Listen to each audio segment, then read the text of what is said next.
Салам берүү карыз, алик алуу парыз дейт кыргыздар. Демек саламдашуу адамдардын бири-бирин ызаттоосу, жакшы мамиленин башаты. Учурашуу байыртадан бери эле элдин ырыс ынтымагын сактап бекемдеген.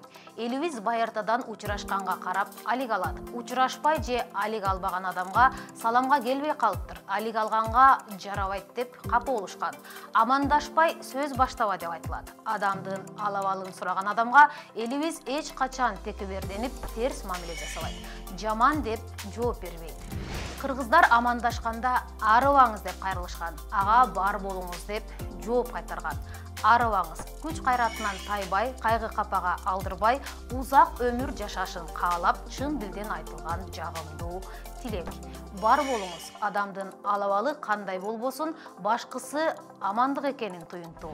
Салттуу турмушта кол алышып учурашуу адеби жок болгон. Көпкө көрүшпөгөн жакын адамдар гана кол алышып, төш тийгизип учурашкан. Кол дайыма эле таза болбойт. Ошондуктан кол алышуу терс көрүнүш катары саналчу.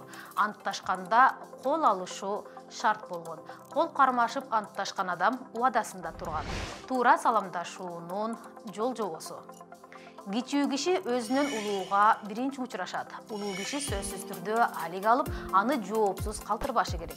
Сырттан кирген киши учурашпай кирбейт. Жашына, даражасына карабай, милдеттүү түрдө отургандарга салам айтып кирүүгө тийиш. Жол жүрүп келе жаткан эки атчан жолукса, күн чыгыш тараптан келе жатканы биринчи болуп салам айтат. Ооруп жаткан адамга соо киши келип учурашып, ал жайын сурайт. Саламдашкандан кийин жакшы сөздөр айтылган. Иштеп жаткан адамга иш илгери болсун, келин алган адамга келин кут болсун, жаңы үйлөнгөн адамга куш боо бек болсун, той берип жаткан адамга тоюңар кут болсун, бала төрөлсө бешик боо бек болсун деген сыяктуу жакшы тилектер айтылат. Жакыны каза болгон адам менен жолукканда кайрат кыл, арты кайрылуу болсун, жаткан жери жайлуу болсун деген сөздөрдү айтышкан.